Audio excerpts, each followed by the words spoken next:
The housing market is bleeding quietly. Street after street, for sale signs cast shadows over empty lawns. Houses linger unsold for months.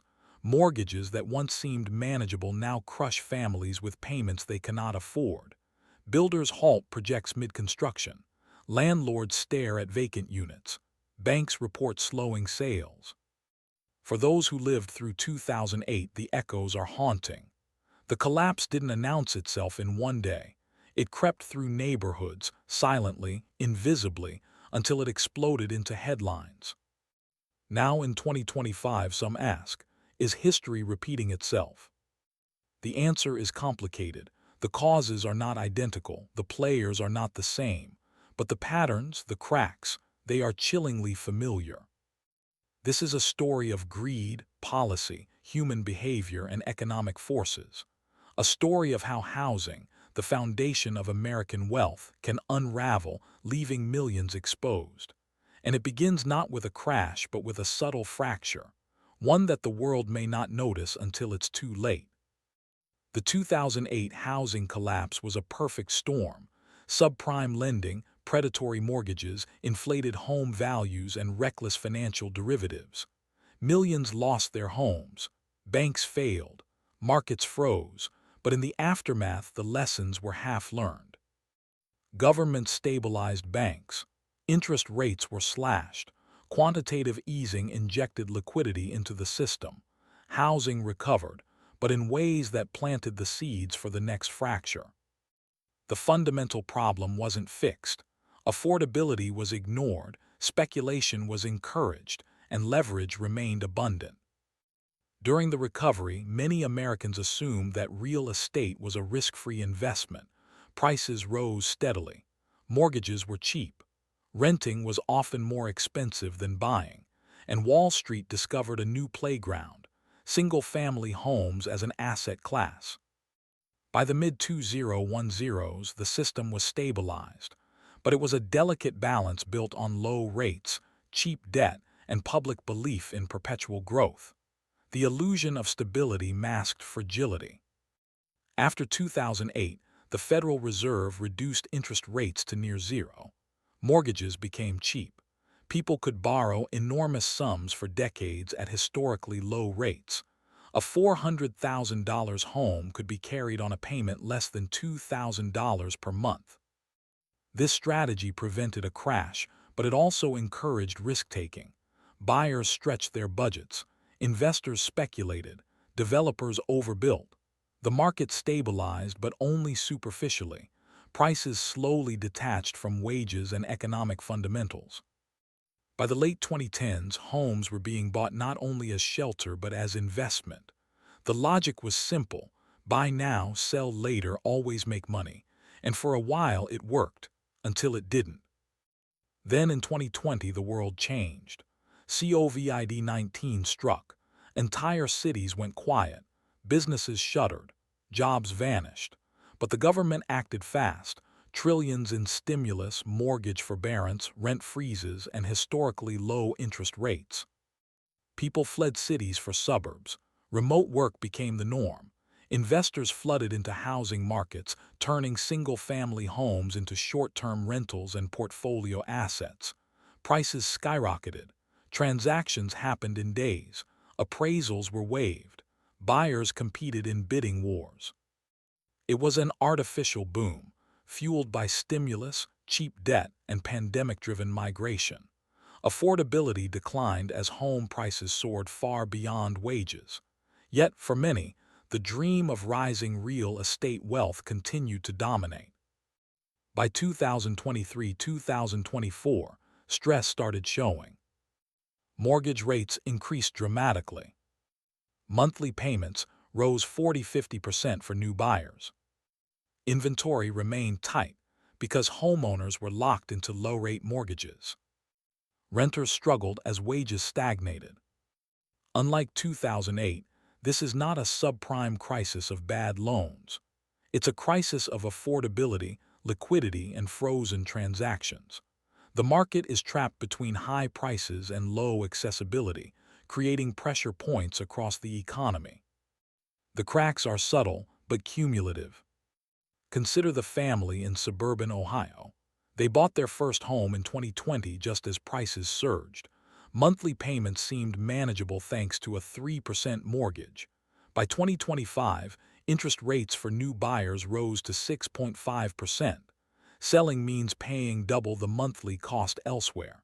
They are trapped. Across the country, small landlords face similar problems. Properties purchased at peak prices, financed with variable rate debt, now yield negative cash flow. Tenants can't pay more. Evictions rise quietly. Investment portfolios bleed slowly.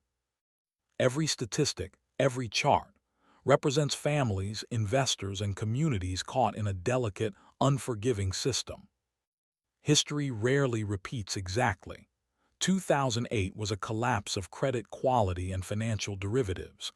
The current crisis is about affordability and leverage. The system is not collapsing in a single blow. It is slowing, freezing, and bleeding. Expect regional divergence. Coastal cities, suburbs, rural areas will all respond differently. Investors will sell or subsidize losses. Policy interventions will lag. Homeowners will feel the trap most acutely. The narrative is clear. We may not see a sudden crash, but the slow-motion collapse could reshape housing for a generation. The housing market is not collapsing evenly. It never does. The stress is uneven, creeping silently across regions, amplified in some areas, muted in others. And yet, the signs of strain are unmistakable. Across the United States, from coastal cities to the Rust Belt, from Sunbelt boomtowns to Midwestern suburbs, the dynamics are different, but the patterns are eerily familiar. Coastal cities, affordability imploding. San Francisco, Los Angeles, New York, Boston. These cities have long been viewed as safe bets for real estate. They survived the 2008 collapse relatively intact, and prices recovered quickly after the Great Recession. But now, affordability is crumbling. Families are leaving high-cost urban centers. Remote work allows them to relocate to cheaper regions.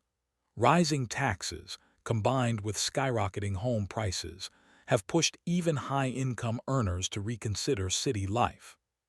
Some neighborhoods are quietly losing population. For-sale signs are up longer. Luxury condos remain empty. The market is still high in nominal prices, but the pool of capable buyers has shrunk dramatically. Midwest, the slow burn. Cities like Detroit, Cleveland, and Chicago are experiencing a slow-motion stress test.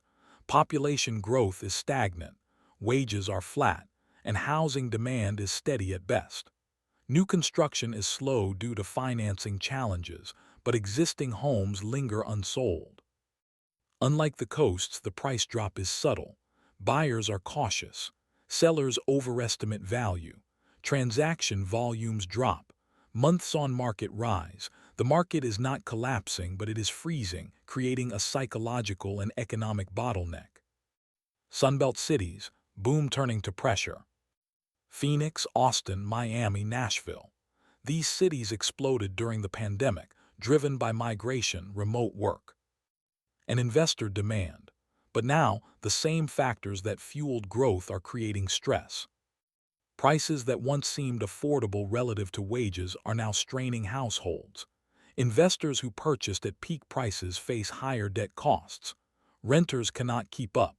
Even cities known for expansion are showing cracks, rising vacancies, declining transaction volumes, and the first signs of downward pressure on prices. The post-pandemic housing boom was fueled not just by homebuyers, but by investors. Real estate platforms made it easy to purchase multiple properties as cash flow machines. Single-family homes became portfolio assets. Now, investors are caught in a precarious position. Rising interest rates increase debt costs. Property taxes, insurance, and maintenance continue to rise. Rent growth has slowed, leaving cash flow negative in some cases. Unlike 2008's sudden subprime explosion, this is a slow bleed. Investors must either subsidize losses from other capital, sell at a loss, or restructure debt. Every choice carries consequences, affecting local markets and communities. The landlord dilemma. Small landlords are especially vulnerable. A single rental property that once yielded predictable income now becomes a financial liability. Tenants struggle to pay, evictions rise, and landlords face empty units while still servicing mortgages. Banks and financial institutions observe quietly. Defaults are rising incrementally. These small cracks have the potential to cascade when combined with broader market stagnation. Millions of homeowners are now trapped by low-interest mortgages from the previous decade. Selling a home means taking on a significantly higher monthly payment elsewhere. Moving is not an option. This creates a paradoxical scenario. Inventory is low, yet buyers cannot purchase homes. Sellers cannot move. Prices remain high, but the market is effectively frozen. Renters face their own struggle. Wage growth has not kept up with inflation. Renters cannot absorb higher costs, yet the market does not provide affordable alternatives. Eviction notices, rent delinquencies, and financial strain rise quietly but steadily. Construction, which often stabilizes housing markets, is slowing dramatically. Builders face increased costs for labor and materials. Financing new projects is expensive. Demand is uncertain. Every stalled project adds to the pressure. Fewer new homes enter the market, keeping nominal prices high despite falling affordability. Builders must weigh risk and reward carefully. Too much construction risks oversupply, too little exacerbates scarcity. Construction stagnation is both a symptom and a cause of broader market instability.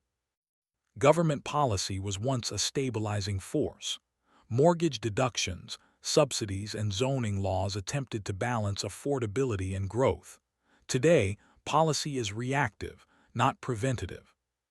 The Federal Reserve walks a delicate line, controlling inflation while avoiding recession.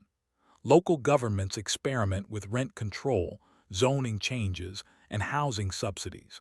Some succeed, some fail, but no single solution addresses the national crisis. Policy cannot move fast enough to counteract the frozen dynamics of the housing market. The result: a system in stress, but without a safety valve. The human mind is as influential as economic fundamentals. Fear drives hesitation. Homeowners delay sales, hoping for better conditions. Buyers hold back, fearing overpayment. Renters delay commitments, unsure of stability. Collectively, these decisions amplify stagnation. Market psychology becomes a self-fulfilling prophecy. Each participant waits for a right moment that may never come. The result is a gridlocked housing system, paralyzed by fear and uncertainty. The cracks are subtle but visible to those who look.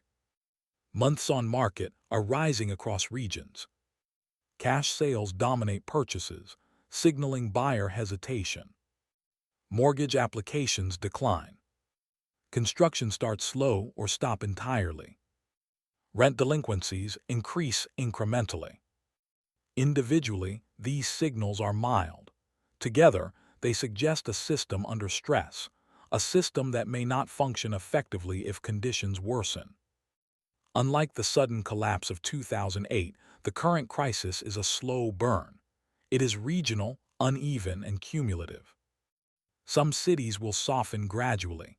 Others may face sharper declines.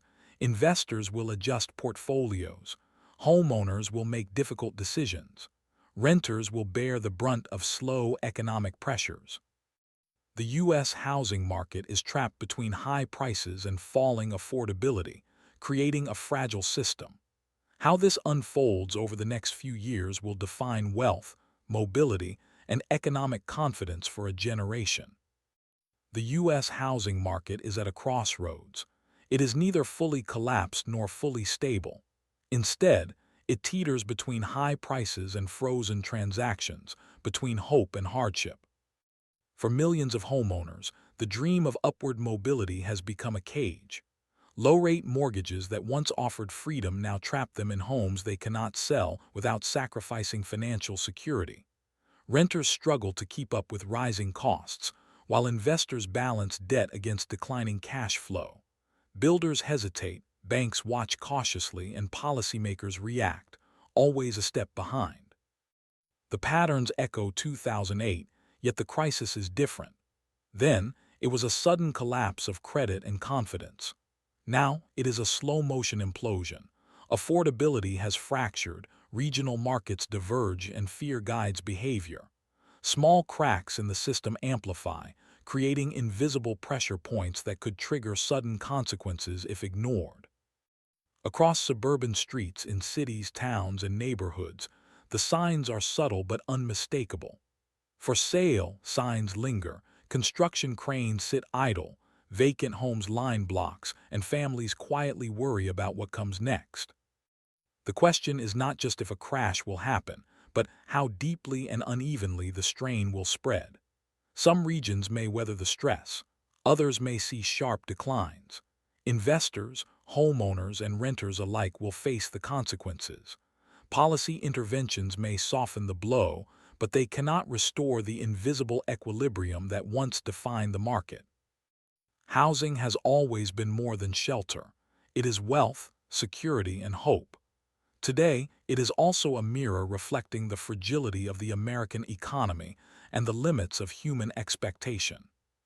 And as the streets fall silent and the signs sway in the wind, the nation watches, waiting for the moment when these subtle fractures either heal or shatter entirely.